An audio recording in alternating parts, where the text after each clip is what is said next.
Hello everyone. मैं जो आज आपसे टॉपिक डिस्कस करने जा रहा हूँ वो टॉपिक है how relative stress works in English poetry. English poetry में रिलेटिव स्ट्रेस किस प्रकार से काम करता है। अगर आपने लास्ट वीडियो देखा होगा फुट रिदम और मीटर का, तो ये आगे की बात बहुत आसानी से समझ में आ जाएगी।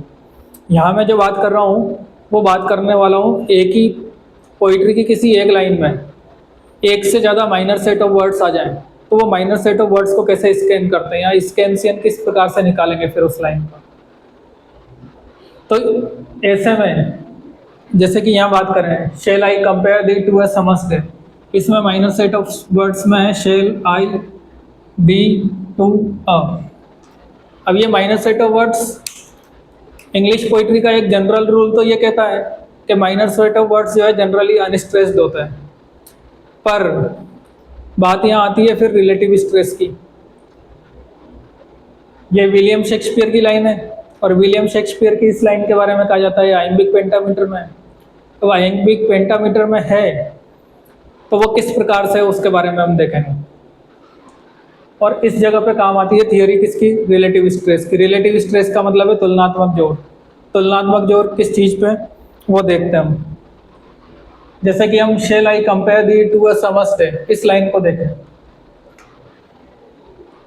तो जैसे मान लिया ये शुरुआत में दो माइनस सेट ऑफ वर्ड्स हमारे सामने आ रहे हैं शेल आई, तो हम इन्हें प्रोनाउंस करके देखेंगे या फिर एक तरीके से बोल के देखेंगे।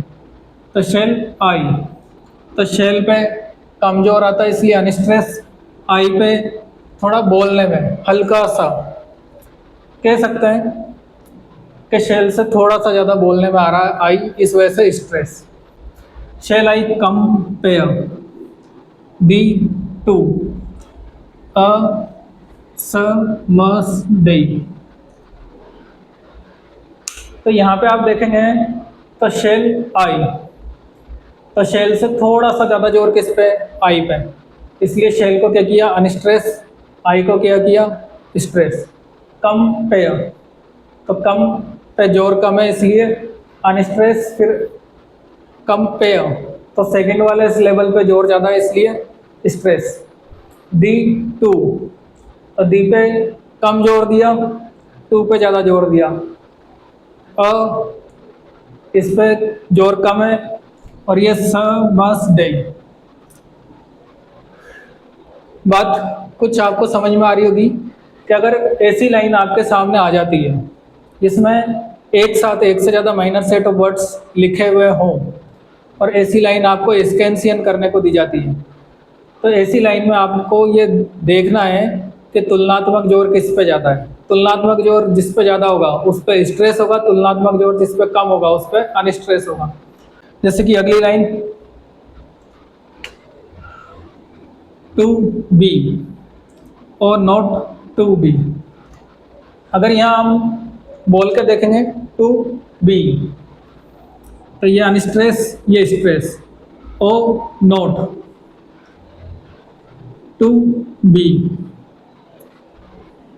That is the question.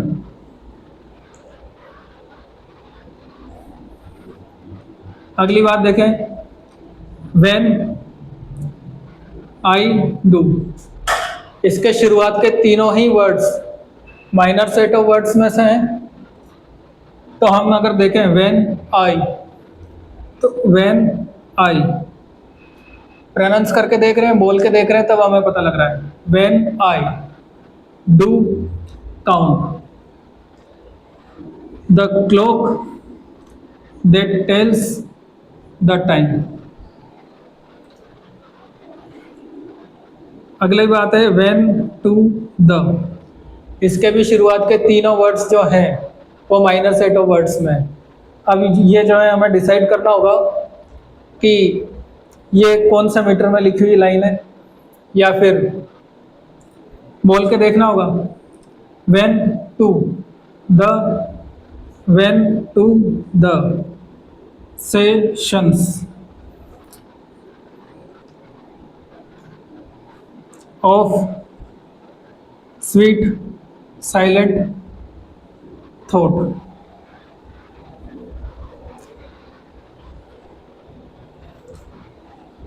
अगली बात है इसमें माइनस सेट ऑफ वर्ड्स में टू,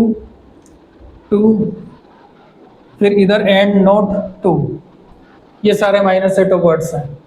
तो यहाँ पे to strike, to seek, to find, यहाँ तक तो कोई दिक्कत नहीं है। अब आगे जो है 3 माइनस सेट ऑफ वर्ड्स एक साथ है, तो देखते हैं एंड नोट। तो एंड से ज़्यादा साउंड किसका है? नोट का।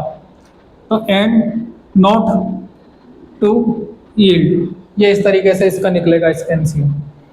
अगली बात है double double toil the trouble, ये विलियम शेक्सपियर की एक लाइन है, double double toil the trouble. इसके फर्स्ट लेवल पे स्ट्रेस है डबल और सेकंड पे क्या है? Unstress. Double toil the trouble. अगली बात है tiger tiger burning bright, tiger tiger burning bright. और लास्ट जो एग्जांपल है पीटर पीटर पम्पकिन ईटर। ये लास्ट एग्जांपल तो प्रॉपर थे, इनमें माइनस सेट ऑफ वर्ड्स से ऐसा कोई है नहीं कि एक साथ 3-4 माइनर सेट ऑफ वर्ड्स आ रहे हो। जैसे कि आप 5वें एग्जांपल में देखोगे तो एंड नोट और to 3 minor set of words एक साथ है, पर हमने निकाला कैसे? एंड जो है कम बोलने में आ रहा है और एंड से ज़्यादा साउंड किसका है? नोट का। And note. तो इस तरीके से यहाँ पे अनस्ट्रेस, यहाँ क्या हो गया? स्ट्रेस। ऐसे ही यहाँ पे देखेंगे आगे व्हेन टू द, तो व्हेन टू द, तो ये बोल के देखेंगे तब पता लगेगा। अगली बात है व्हेन आई डू, यहाँ से भी देखेंगे तो व्हेन आई डू, तो ये भी हमें बोल के देखने पे पता लगता है स्ट्रेस अनस्ट्रेस किस जगह पे है। टू बी और not to be, that is the question, ये भी विलियम शेक्सपियर की लाइन है। शैल आई कंपेयर दी टू ए समझते, ये भी विलियम शेक्सपियर की एक फेमस लाइन है।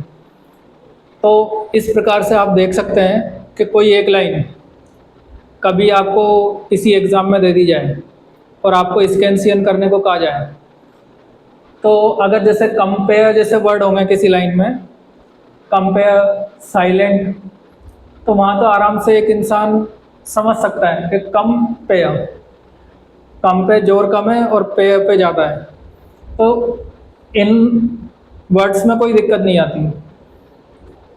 जिन लोगों को पोइट्री स्कैनसियन में दिक्कत आती है वो आती है कहाँ पे?